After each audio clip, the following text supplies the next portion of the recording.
quero cumprimentá-lo com a paz do Senhor, dizer que é mais uma vez um grande prazer ter você aqui comigo para juntos iniciarmos um plano de estudo nas lições bíblicas da CPAD Classe Adultos, tá bom? Sempre lembrando que eu dou dicas durante a apresentação desse plano de estudo que podem ser muito úteis para você. Então, se você abandonar o plano de estudo logo no começo, você não vai ter essas dicas que pode ser um diferencial, tanto na sua reflexão sobre a lição, como para você que é professor que vai aplicar a sua aula, entendeu? Porque o método que a gente usa aqui é de apresentação dos slides, com os trechos mais importantes da lição.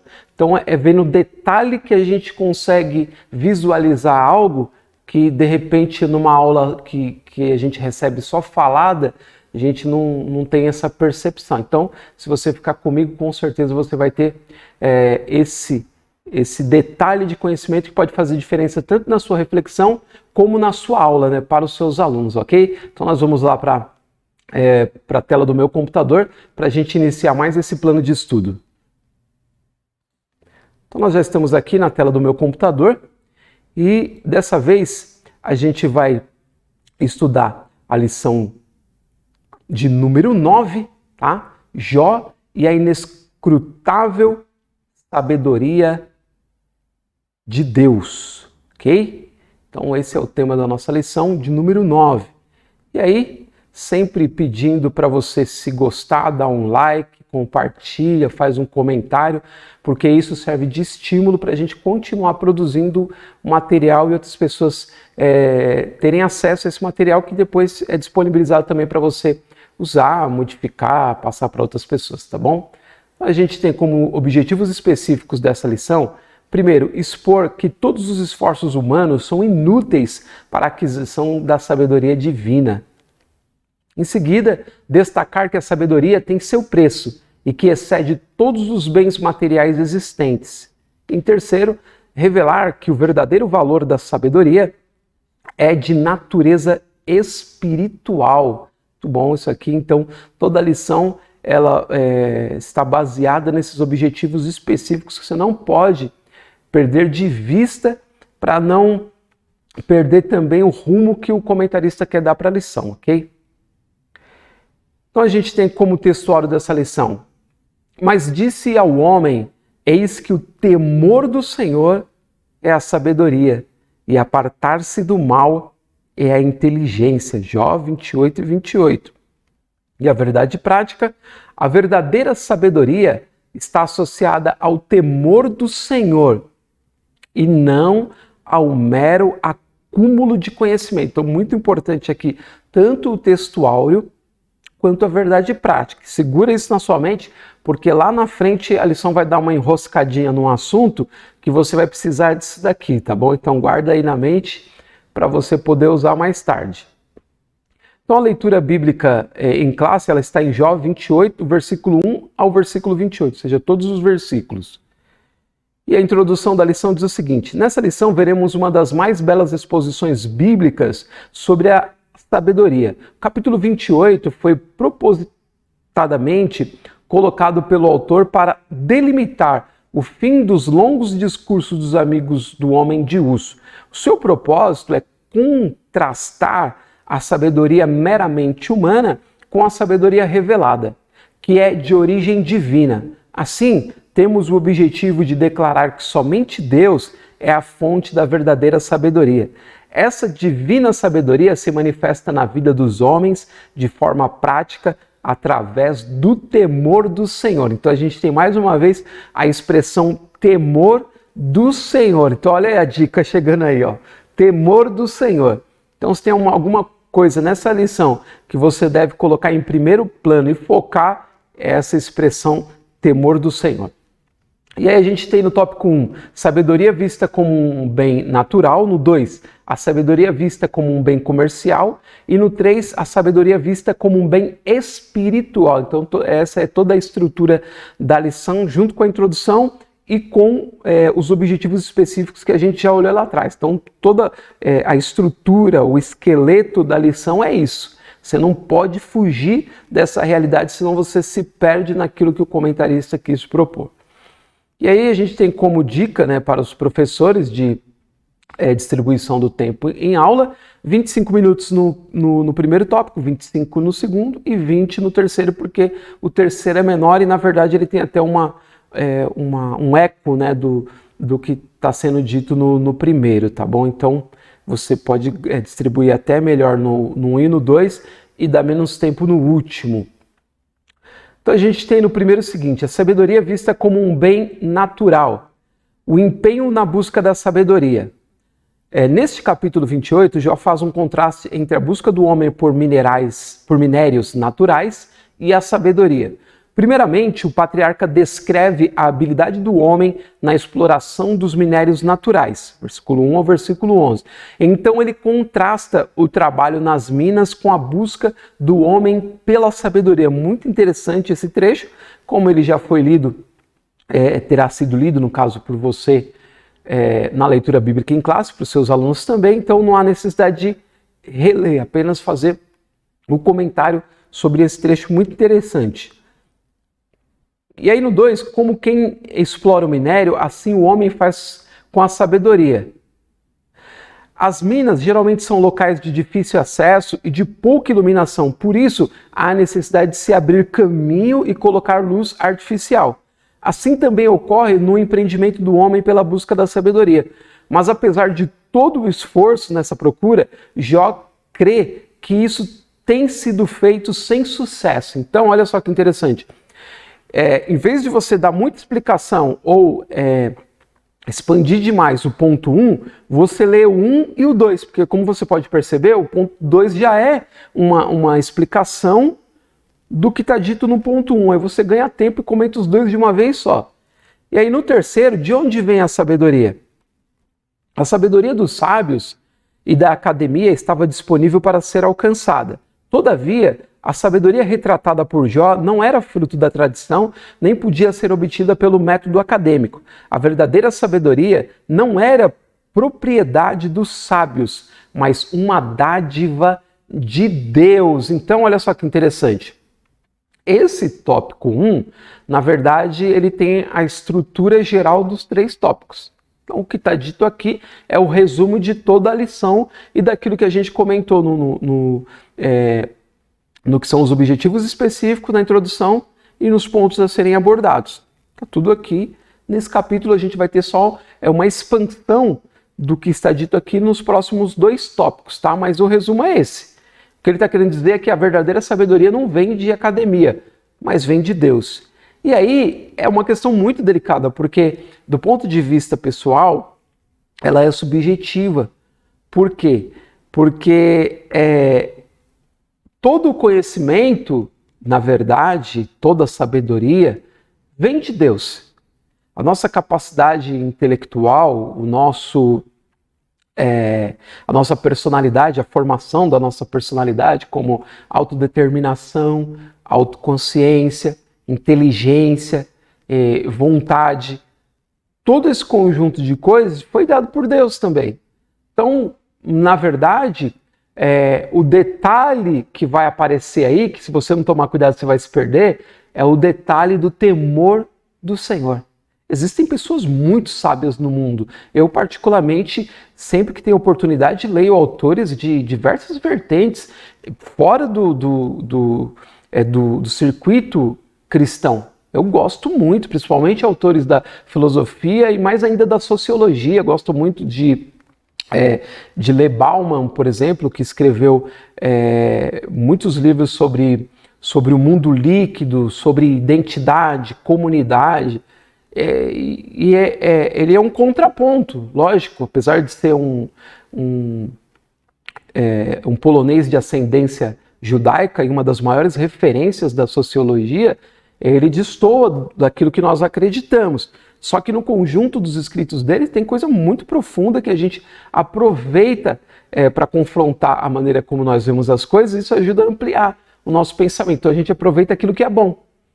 Então eu leio vários autores, leio o professor Mário Sérgio Cortella, gosto muito do professor Clóvis de Barros Filho, são tudo pessoas muito inteligentes, muito profundas no saber, e alguns deles têm, até certo ponto, é o temor do Senhor também.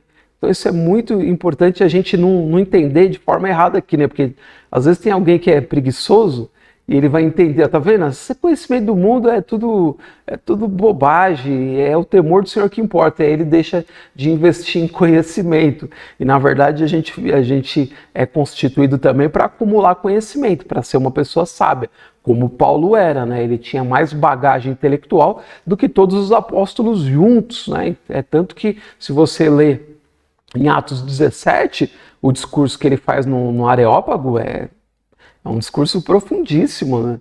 Em que ele expressa ali no local onde os filósofos discursavam, ele ali faz um discurso profundo sobre Deus e sobre a ressurreição, né? Falando para aqueles atenienses. Então você lê lá depois em Atos 17, você vai ver que interessante o discurso de Paulo. E aí a gente tem essa estrutura, então, no primeiro tópico. A gente vai para o segundo, a sabedoria vista como um bem comercial. O preço da sabedoria. Todavia, há uma diferença entre o que Jó ensina e o que Salomão ensinou sobre a sabedoria, em Provérbios, tá? Em Salomão, a sabedoria tem um custo e pode ser encontrada, se buscada com diligência e entendimento. Ela tem seu preço e pode ser passada de pai para filho. Por outro lado, para Jó, a sabedoria está em outro patamar. Ela tem valor, mas não preço. Olha, gente, de coração, é a minha posição sobre isso. Se você for entrar nessa questão aqui, que é puramente filosófica e até subjetiva, sobre diferenciar a sabedoria de Jó da sabedoria de Salomão, eu acredito que você vai perder tempo, porque, na verdade, do meu ponto de vista, e com embasamento bíblico, a sabedoria de Jó e a sabedoria de Salomão, e a ensinada por Salomão, é a mesmíssima sabedoria. É a minha opinião, eu vou mostrar para vocês os referenciais aqui, tá? Assim como o comentarista acredita que a sabedoria de Jó foi dada como dádiva por Deus, eu também acredito que a sabedoria de Salomão foi dada como dádiva por Deus. Se você se lembrar, a oração de Salomão, em 1 Reis, capítulo 3, vai lá, dá uma olhadinha que isso daqui é subsídio, é a dica mais importante que eu tenho para dar sobre essa lição. Se você ler lá, eu vou ler aqui para você, tá bom? Lá em 1 Reis, no capítulo 3, vocês lembram o que foi que Salomão, antes de assumir, ou quando estava assumindo o reino no lugar de seu pai Davi, o que ele pediu a Deus? Você lembra? Lembrou, né? Pediu a Deus entendimento, sabedoria para entrar e sair do meio do povo. Não pediu riqueza, não pediu longevidade, não pediu a morte dos inimigos, pediu sabedoria. Lembrou? Que sabedoria é essa que ele pediu a Deus e que Deus deu a ele? Olha que interessante. 1 Reis, capítulo 3, versículo 14, olha só. Versículo 13 e 14, para ficar o entendimento melhor. E também, até o que não pediste te dei, assim riquezas como glória, de modo que não haverá igual a ti entre os reis por todos os teus dias. Versículo 14.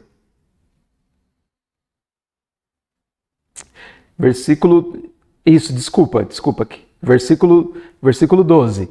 Eis que fiz segundo as tuas palavras. Eis que te dei um coração tão sábio e entendido que antes de ti igual não houve, e depois de ti igual não se levantará. Olha só, a sabedoria que Deus deu a Salomão é a mesma sabedoria que Deus deu a Jó, ou que Jó acreditava ser a sabedoria verdadeira. E a Salomão, que nós sabemos que é posterior a Jó, Deus deu maior. Então a sabedoria de Salomão dada como dádiva por Deus é maior que a sabedoria de Jó. Mas a fonte é a mesma. Então a sabedoria que ele ensina em Provérbios, aqui o comentarista coloca Provérbios capítulo 4. Mas olha a comparação que eu vou fazer aqui para vocês, olha só. Olha isso aqui, ó. Jó capítulo 28 e 28. Lê comigo. E disse ao homem: eis que o temor do Senhor é a sabedoria, e apartar-se do mal é a inteligência. Agora olha o que Salomão escreveu em Provérbios 1 e 7. Lembrando que Provérbios 1, do versículo 1 até o versículo 7, é o resumo de Provérbios inteiro. Você sem entender aqueles 7 versículos, você entendeu Provérbios. E olha o que ele diz no versículo 7.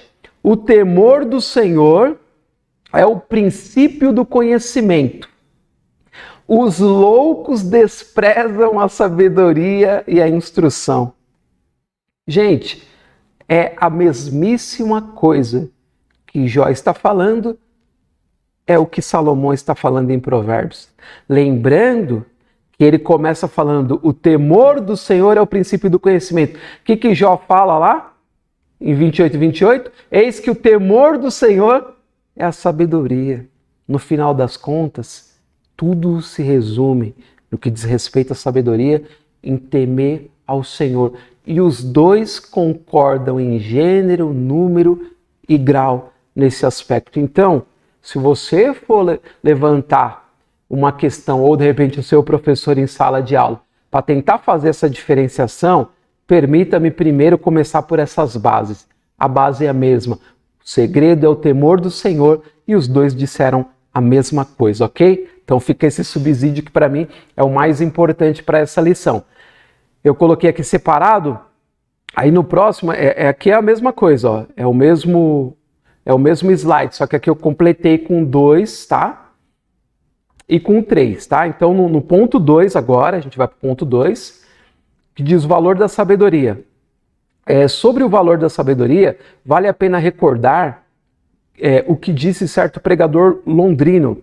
A sabedoria é o uso correto do conhecimento. Conhecer não é ser sábio. Muitos homens têm extensos conhecimentos e, justamente por isso, são os mais tolos. Não há tolo maior do que o tolo instruído, mas saber como usar o conhecimento é ter sabedoria. E no 3, a sabedoria não é um bem comercial.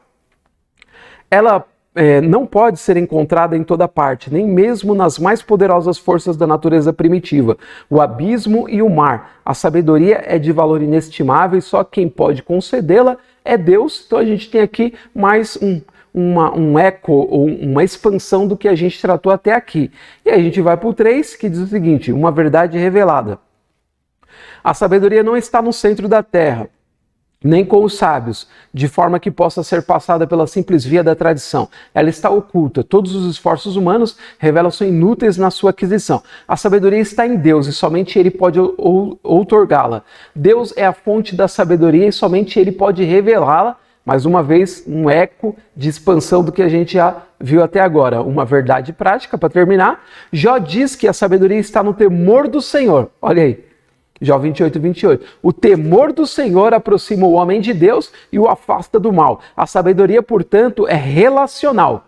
Esse foi um testemunho que o próprio Deus já havia dado sobre Jó. Ao contrário de seus amigos, ele vivia a sabedoria divina, não apenas a sabedoria contemplativa, tradicional, transmitida pela tradição. A sua sabedoria era uma verdade revelada, por isso convertia-se em ação prática e relacionamento duradouro. Então olha só que interessante, tudo vai se resumir na questão da sabedoria verdadeira ao temor do Senhor. Então quem teme a Deus naturalmente se aproxima dele e cultiva o relacionamento com ele. Então a gente poderia dizer, por exemplo, que Enoque, que andou 300 anos com Deus, era um homem de vasta sabedoria. Por quê?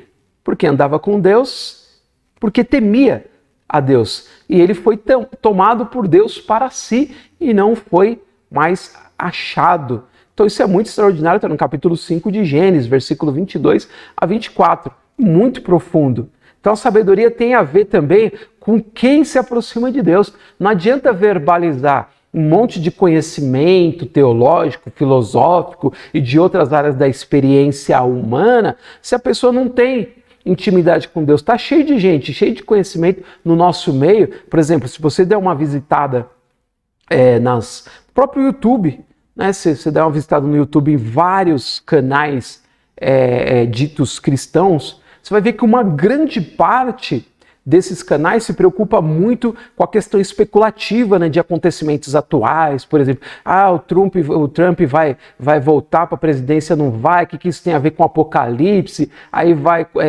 questões de escatologia, curiosidade.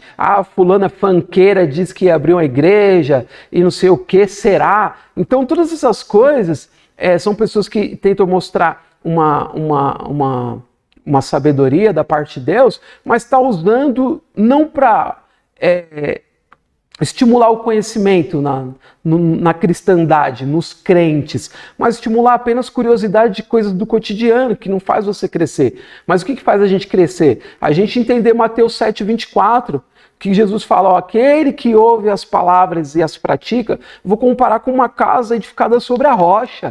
E aí começa a falar sobre Jesus, começa a falar sobre o conhecimento que vem de Deus, sobre o conhecimento que nos alicerça, que nos prepara para a vida, que nos prepara para sermos como Jesus. E a gente quase não vê ninguém falar, ninguém oferecer materiais didáticos que realmente façam você crescer na aproximação a Deus. Porque não há essa aproximação só de intimidade sem conhecimento bíblico. Tem que ter conhecimento bíblico e tem que ter submissão a Deus, oração, jejum e busca pela presença do Senhor. Se não, são só palavras, são só discursos, são só um monte de coisa. Então a aproximação a Deus, esse temor do Senhor, envolve uma série de questões que tem a ver hoje com a maneira que nós nos modelamos em Cristo. E não com especulações daqui e dali sobre um monte de coisa que serve para massagear nosso ego, serve para conhecimento, mas que do ponto de vista prático tem muito pouco proveito. Tá? Então tudo se resume nessa questão do temor do Senhor, tá bom? Então a gente chega ao final, na conclusão dessa lição, lembrando que o propósito aqui não é aula antecipada. O propósito aqui é um plano de estudo, uma maneira de você enxergar a lição de maneira otimizada, de maneira objetiva, clara e enxuta, começando pela seleção das partes mais importantes, tá? E fugindo de especulações que pouco tem a oferecer do ponto de vista prático. Conclusão, vimos que mesmo com empenho na busca da sabedoria, os resultados não são satisfatórios. A sabedoria não é alcançada. A sabedoria é um bem valioso e caro. Ela não tem apenas preço, mas sobretudo valor. Ela não pode ser comprada ou comercializada, nem mesmo pode ser herdada. Ela é uma verdade revelada. Somente Deus é a fonte legítima da sabedoria. Ela se materializa no temor do Senhor. Quem teme ao Senhor é um sábio. Olha, não tem palavra melhor para terminar essa lição. Tem temor de Deus, pode até ter pouco conhecimento acadêmico, pode até ser analfabeto, semi-analfabeto, mas se tiver temor do Senhor, conhecimento bíblico, olha, é um grande sábio, seja um homem, seja uma mulher, seja um adolescente, um jovem, um adulto, um ancião, uma anciã. Então tá aí o resultado da lição, temor do Senhor. Espero ter contribuído de alguma forma com todos vocês, para que a aula de vocês seja uma bênção. E se Deus quiser, nós nos veremos novamente na semana que vem para mais um plano de estudo. Deus abençoe grandemente você, seu estudo e a sua aula. A gente se vê na semana que vem, se Deus quiser. Até lá!